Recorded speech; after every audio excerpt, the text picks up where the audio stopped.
सुबह 6 बजे का समय, मस्त मौसम, ठंडी हवाएं, खूबसूरत पहाड़ियां, हरे बड़े वृक्ष और एक झरना। झरने में नहा रही एक खूबसूरत लड़की लावण्या, जिसकी समीज उसके बदन से चिपकी हुई। झरने के पानी से अटखेलियां खेलती हुई इस बात से बिल्कुल अनजान थी कि दो काली आंखें उसको लगातार घूर रही है। वो आधे घंटे तक यूं ही नहाती रही, पानी को अपनी अंजलि में भरकर उछालती रही, बेपरवाह लापरवाह। फिर उसने इधर उधर चारों तरफ देखा, हर तरफ सन्नाटा, बस सन्नाटा, कहीं कोई इंसान नहीं। फिर मुस्कुराते हुए वह झरने से बाहर आई और वहां किसी के न होने के बावजूद भी एक घनी झाड़ी की ओट में हो गई।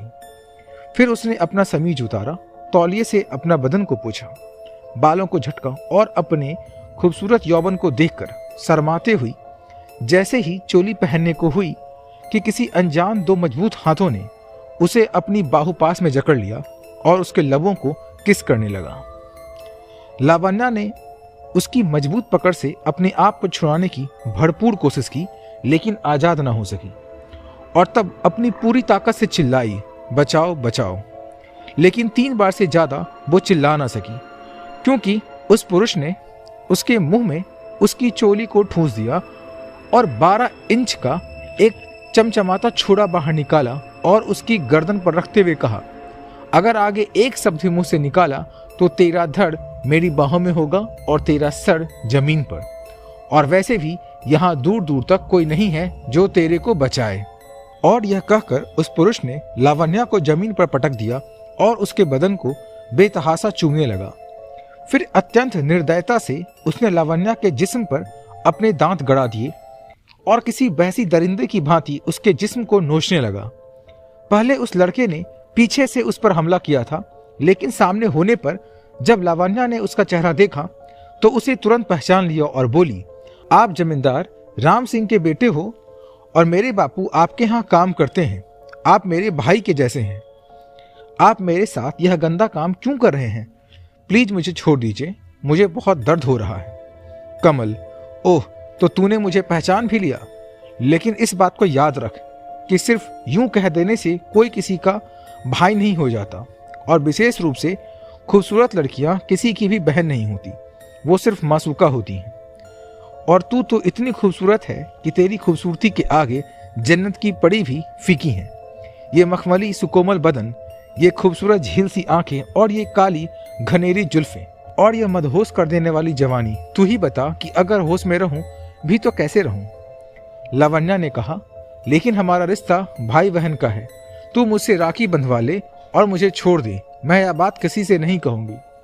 कमल, यह भाई भाई बोलकर मेरी इरादों को तू बदल नहीं सकती, और ये जो किसी से कुछ ना बताने की बात जो तू कर रही है ना, अब वो तू वैसे भी किसी को कुछ नहीं बता सकेगी, क्योंकि जब तूने मुझे पहचान ही लिया है तो आज तू जिंदा भी नहीं बचेगी। लेकिन इससे पहले कि मैं तेरी जान लूं, पहले तेरे इस नाजुक बदन का पूरा रक्त निचोड़ूंगा और फिर तुझे एक पत्नी का सुख देकर तुझे औरत बना दूंगा, और फिर अपने 12 इंच छुरे से तेरा काम तमाम कर दूंगा।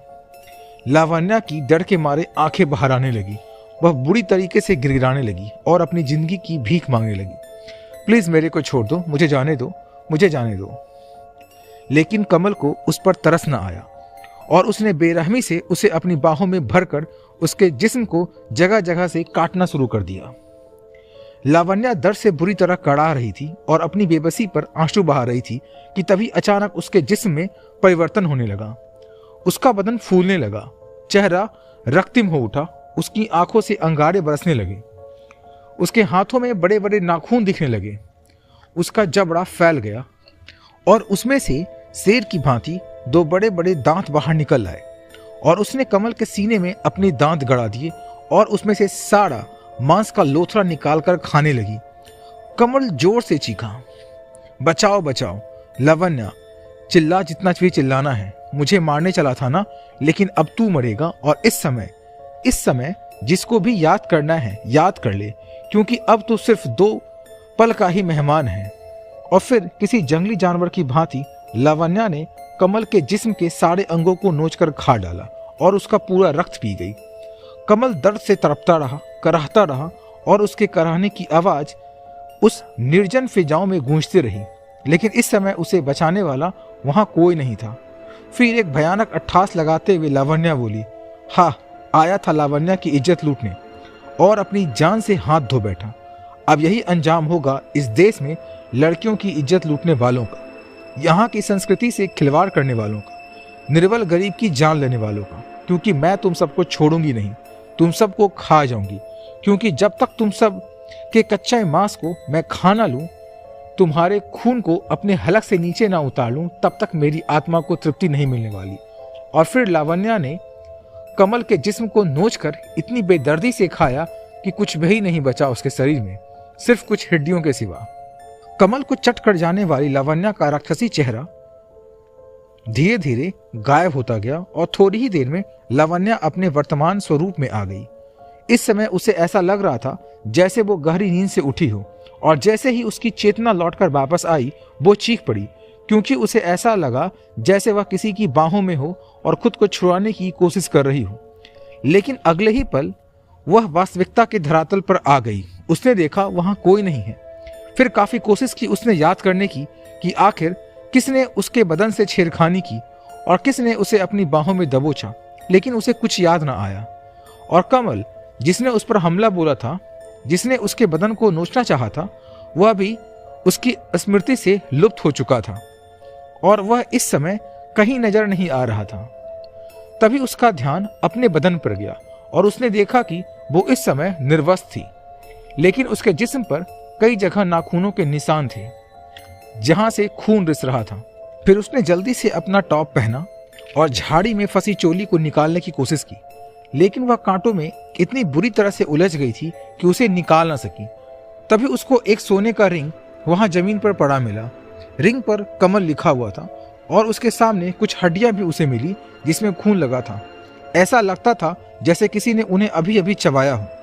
फिर सामने एक पेड़ पर उसने एक मर्द की शर्ट और पैंट को देखा और तब उसके जहन में एक बात अच्छी तरह से समझ में आ गई कि कोई पुरुष पहले से ही छुपकर उसको झरने में नहाते देख रहा था और उसकी हवस भरी निगाहें उसके बदन पर थी। और जब नहाकर वो बाहर आई और अपने कपड़े बदलने को थी, तभी उस पुरुष ने पीछे से उसे दबोच लिया और उसकी इज्जत लेने की कोशिश की और इसी के तुरंत बाद वो बेहोश हो गई। फिर आगे क्या हुआ उसे कुछ याद नहीं है और उस आदमी को शायद किसी जंगली जानवर ने मार दिया हो और उसके पूरे शरीर को खा गया हो। लेकिन अगर उस आदमी को किसी जंगली जानवर ने मार दिया हो तो वह कैसे बच गई, इस पर उसे अभी भी आश्चर्य हो रहा था। और वो सोने का रिंग उसे मिला था, उस पर कमल नाम लिखा था, मतलब वो राम सिंह जमींदार का बेटा था। और वो बहुत कमीना इंसान था, क्योंकि गांव की लड़कियों को छेड़ना, उन पर फफ्तियां कसना और मौका पाते ही उनको अपनी बाहों में दबोच लेना उसकी आदतों में शुमार था। लेकिन वह अधिकतर शहरों में ही रहता था और गांव कभी कभी आता था। अब इतनी बात तो उसको अच्छी तरह समझ में आ गई थी कि कमल शहर से गांव आया होगा, फिर घूमते टहलते यहाँ झरने पर आया होगा और उसे यहाँ नहाते देखकर उसी ने उसको पीछे से दबोचा होगा। लेकिन यह प्रश्न अभी भी अनुत्तरित था कि उस जंगली जानवर ने उसे क्यों छोड़ दिया और वह जिंदा कैसे बच गई। वो काफी देर तक इस पर विचार करते रही, लेकिन तभी तेज धूप को देखकर डरते डरते वो वापस अपने घर आ गई, क्योंकि जब भी उसे घर आने में देरी होती तो बापू की डांट खानी पड़ती। जब वह घर आई तो उसे देख उसके बापू हरखू ने कहा, कितनी देर कर दी आने में, कितनी बार तो उसे कहा है कि जवान लड़कियों को इतनी देर घर से बाहर नहीं रहना चाहिए। और सुन, घर में राशन पानी मतलब भर का है, तू खाना बना लेना और मैं जमींदार के यहाँ जा रहा हूँ, क्योंकि आज उसका बेटा शहर से गांव आने वाला है। हो सकता है कुछ काम ज्यादा हो, इसलिए अगर आने में देरी हो जाए तो तू खाना खा लेना और इंतजार ना करना। अच्छा बापू, लावण्या ने कहा। तभी उसके दिमाग को झटका लगा, यह तो वही कमल है जो गांव में आने वाला है, लेकिन अब कभी नहीं आएगा क्योंकि उसे कोई जंगली जानवर खा गया है। लेकिन अब आगे क्या होगा, क्योंकि अभी सुबह सुबह जो हादसा उसके साथ हुआ है, क्या उसके बारे में उसे अपने बापू को बताना चाहिए? लेकिन फिर वो बहुत सारे ऐसे प्रश्न पूछे जाएंगे उससे जिसका जवाब देना उसके लिए बहुत मुश्किल होगा और पूरे गांव में वो बदनाम हो जाएगी। और सबसे बड़ा प्रश्न तो यह था कि जमींदार के उल्टे सीधे प्रश्नों का उत्तर क्या देगी वह, और पुलिस के आगे जो कुछ भी उसके साथ हुआ उस घटना को कैसे बता सकती है वो? और क्या कोई इस बात पर यकीन करेगा कि जमींदार के बेटे को जंगली जानवर खा गया? लेकिन मेरे को क्यों छोड़ दिया जबकि मैं भी वहीं थी? और जब लोग मुझसे पूछेंगे कि तूने शोर क्यों नहीं मचाया, तूने किसी को खबर क्यों नहीं की, तो मैं इसका क्या जवाब दूंगी उन्हें? और सच तो यह है कि मैं उसके किसी भी सवाल का सही तरीके से जवाब भी नहीं दे पाऊंगी, क्योंकि अगर मैं उनसे सच बोल दूं कि कमल ने मेरे साथ बलात्कार करने की कोशिश की, तो इस बात को ना पुलिस मानेगी और ना ही जमींदार, बल्कि तब तो और भी बुरी तरीके से मैं उनके चंगुल में फंस जाऊंगी। और जैसे ही अपने इन विचारों की श्रृंखला से वो बाहर निकली, उसने देखा कि बापू तो जा चुके हैं। अब क्या होगा आगे, उसके कुछ समझ में नहीं आया और वह अपना सर पकड़कर बैठ गई।